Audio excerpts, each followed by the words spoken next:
لیوا خەلیل بێدەری پێشمەرگە و فەرماندەی خەباتگێڕی زیاد لە نیو سەدەی ڕابردووی گەلی کورد لە تەمەنی 68 ساڵیدا بە نەخۆشی شێرپەنجە کۆچی دوایی کرد.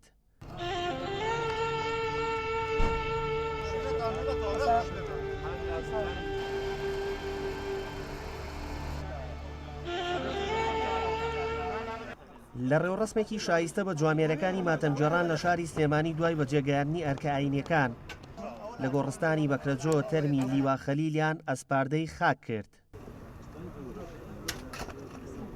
سید خەلیل لە ساڵی 1976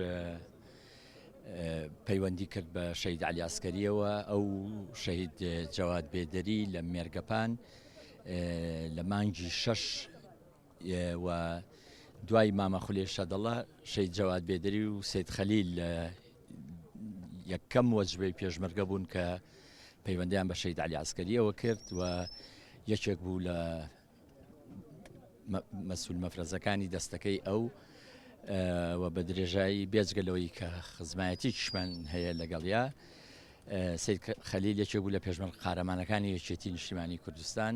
ڕقەمێکی گەورە بوو ناوچێتی نیشتیمانی کوردستانە، پیاوێکی تێکۆشەر و خۆنەویست بوو، هەمیشە کە باسی شەڕ و ناخۆشەکانیشی ئەکرد ئەو بە خۆشی و بە دڵخۆشی و بە نوکتە و پێکەنین باسی ئەکرد.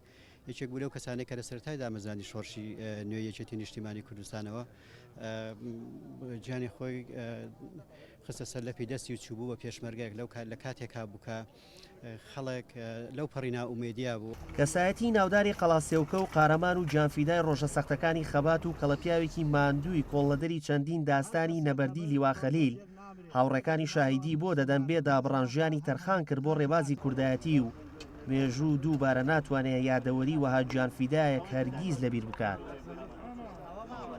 کاک خەلیل جگەلەوەی کە بە درێژایی تەمەنی پیاوێکی پێشمەرگە بوو بۆ ئێمەش وەکو کەرکوچیەک بە درێژایی ئەو ماوەی کە لە کەرکووکا بوو پیاوێکی بە مقاومەت بووە میشە لە سەنگەرەکانی پێشمەرگەیە بوو بەداخەوە لە دەستدانی کاک خەلیل بۆ ئێمە خەسارەتێکی گەورە بوو. کاک خەلیل بە هەموو تەمەنی هیچ کەسێک ناتوانێت ڕۆژێک باسیەوە بکە لە مقاومەتان نەبوو بێ. بە درێژایی مێژوو لە کاری خەبات و پێشمەرگایەتیدا هیچ بۆ لەو فەرماندە کرد و پیاوە ئازایانی کە شەڕی وەکو حەسەن تەپەی کردووە کە 20 پێشمەرگە هەتا ئێوارە دەوریان گرتووە ئەم پیاوە قارەمانە دانی چەندین دەبابێ بەدەستی خۆی شکانوە توانی گیانی پێشمەرگەکان ڕزگارکە یان لە دۆڵی جافایەتی کە هجوم دەکرا و کاتە بۆ سەرکردایەتی یەکێتی نیشتیمانی کوردستان لەو قۆناغ و سات و کاتەدا هەردوو قاچی شکا من خۆم بە برینداری هێنامەوە بۆ سێوێ یانی ئەم پیاوە پڕە لە نەبەردی و ئازایەتی و قارەمانەتی. لە بەشێکی تری ڕێوڕسمەکەدا کوڕی کۆچکردو خەبات خەلیل بە ناوی بنەماڵەکانەوە وتەیەکی لەبەردەم ئامادەبوان پێشکەش کرد سپاسی وەفاداری ماتەمگێڕانی کرد بۆ بەشداریکردنیان لەو خەمە. جەستەی بریندار و پڕ لە پارچەی شەکەتی خەلیل بێدەری گەواهیدەری خەبات و کۆڵنەدانی شۆڕژگێڕێ و نەبەردیە.